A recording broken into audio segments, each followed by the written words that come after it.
Самый зловонный цветок в мире зацвел в оранжерее «Золотые ворота» в Сан-Франциско. Такое случается раз в 3-7 лет. При этом цветет аморфофалус огромный день-два, так что вдохнуть его аромат спешат сотни гостей.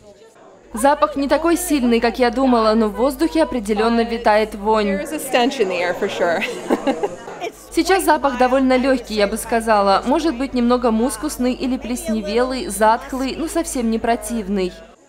Из-за зловонного аромата это растение называют трупным цветком, а некоторые ласково величают шанелью. Аморфофалус огромный родом с индонезийского острова Суматра, но там люди его почти истребили. Теперь этот цветок в основном выращивают в ботанических садах и оранжереях по всему миру.